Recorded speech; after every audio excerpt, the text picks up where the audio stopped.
Okay, so we will move away from sunny California to a slightly colder environment. We go just south of Cape Town and in Antarctica.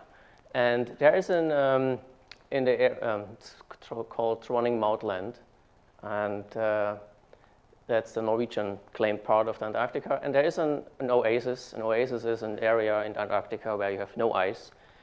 And that is called the Otto von Gruber Mountains. So in these mountains and these two lakes, they were discovered by a German expedition in 1936. And there are two lakes. One is called Lake Untersee, and the other one is called Lake Oversee. And they are permanently ice-covered lakes. And they are the largest lakes in this part of eastern Antarctica. And there are two glaciers that terminate in that lake, the larger glacier, the Anunching Glacier, and a smaller, without name glacier. And all these rocks, these Otto von Gruber Mountains, are made of anorthosite. These are some photographs of these lakes. They are permanently ice-covered here. You have the mountains here, and here's the camp from my colleagues who got some beautiful images from underneath the ice there. So the camp was situated here, and they basically drilled or melted a hole, a dive hole in that lake. It's 3 meters ice cover in order to get down with diving equipment. So here you can see an isopath map of that lake and a cross-section. So the lake has basically two basins, a larger basin with oxic water. It's super saturated with dissolved oxygen and has a pH of more than 10.4. It's very alkaline.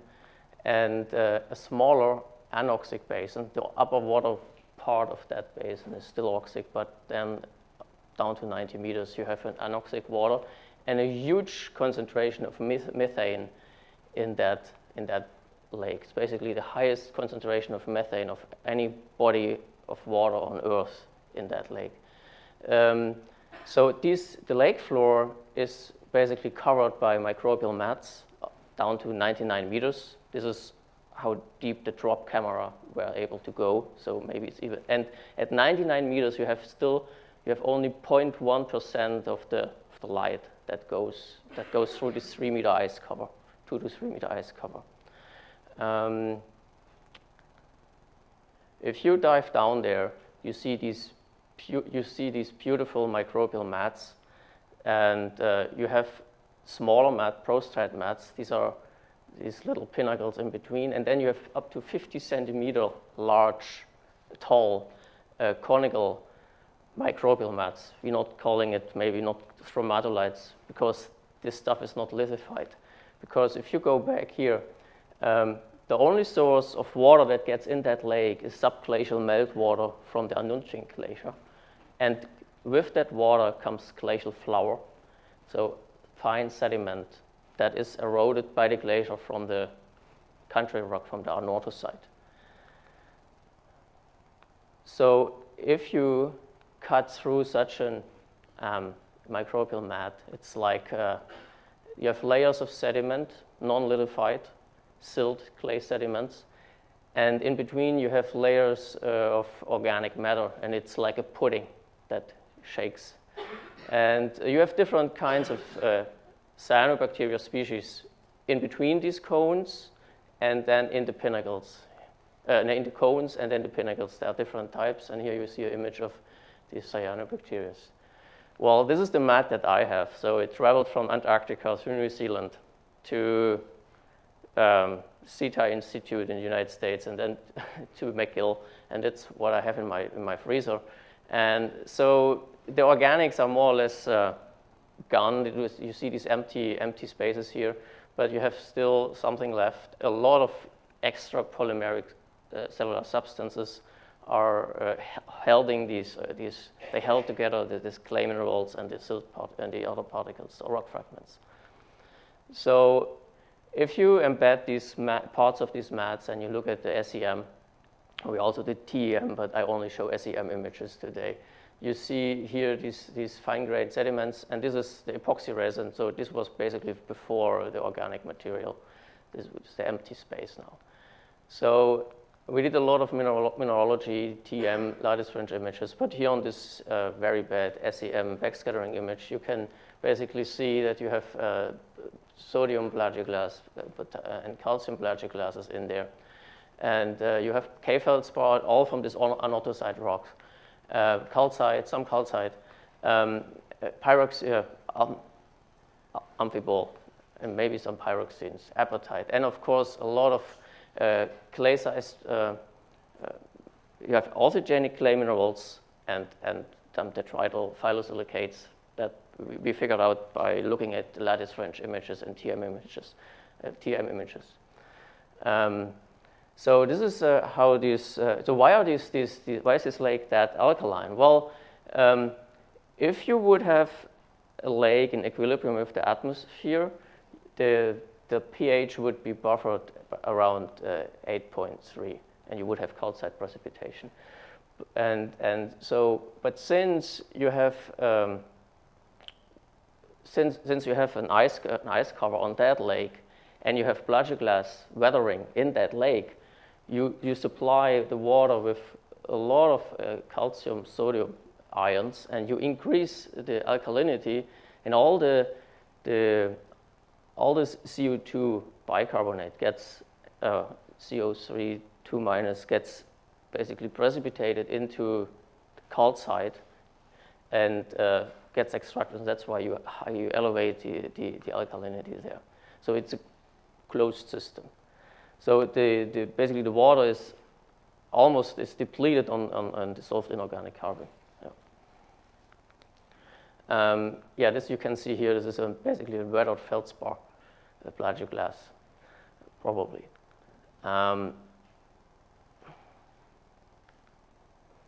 Here you can see clay, formation of new clay minerals, orthogenic clay minerals, sitting on such a feldspar grain. But you also can see microbial borings in these mats. So you see these clay minerals held together by extrapolymeric EPS.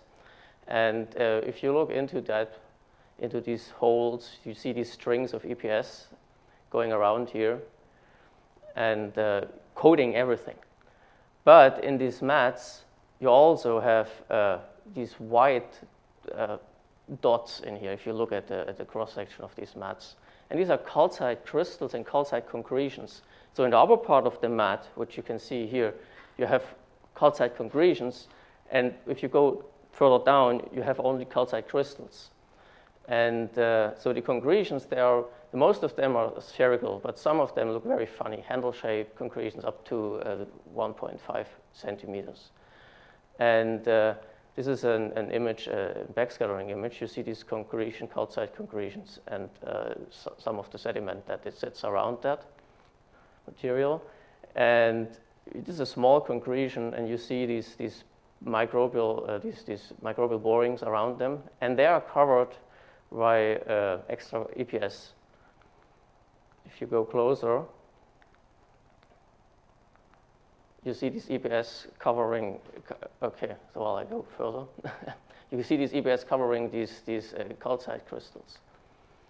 But if you look in these calcite concretions, you see these beautiful borings of microbial borings in there. They are covered with a new precipitated calcite cement, and the calcite of the concretion is totally dissolved.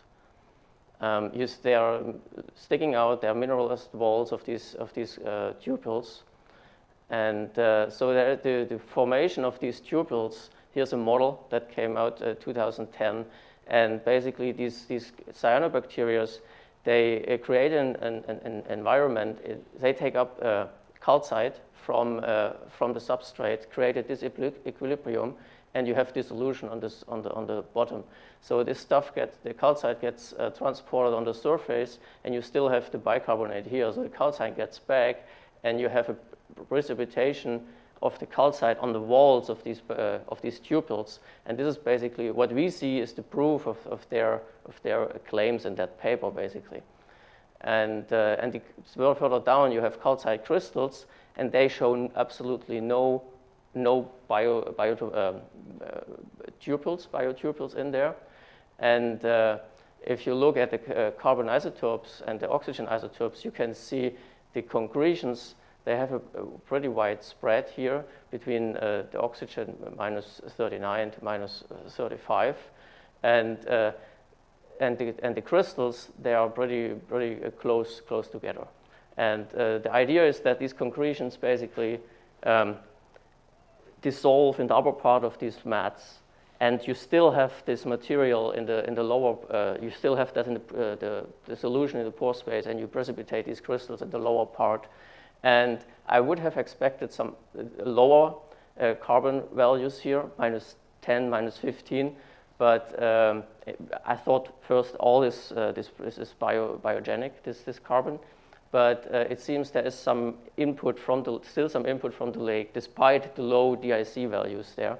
So what we can say is that the precipitation of these concretions and the crystal suggests that there is a carbon source within the mats, and the concretions precipitate in the upper part, the crystals in the lower part, and the source of the CO2 seems to be a mixture of the microbial activity and some other source, probably that comes out of the lake water or weathering of some mineral particles in there. Okay, with that, I thank you.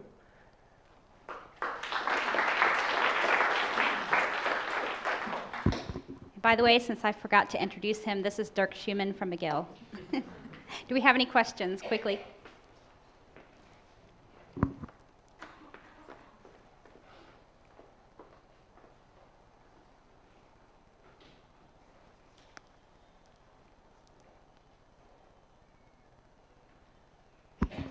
What is the DIC of the lake? Did you already say that, or?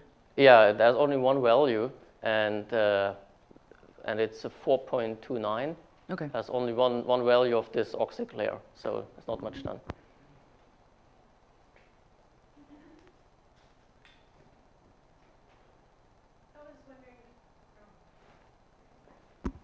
Okay, I was wondering, do you know, are the microbial species in the lake unique to that environment, or are they found in other cold environments? Well, there's some other lakes in Victoria Land and another part of the Antarctica. There are the McMurdo Dry Valleys, and there are also lakes, and they also have microbial mats.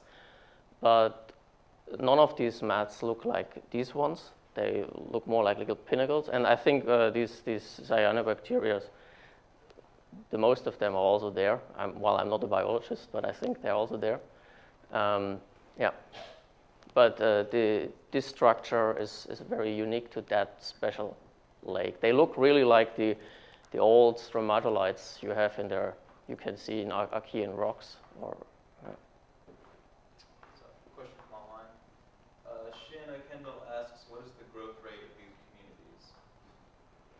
Well, there is a paper in the geobiology, and there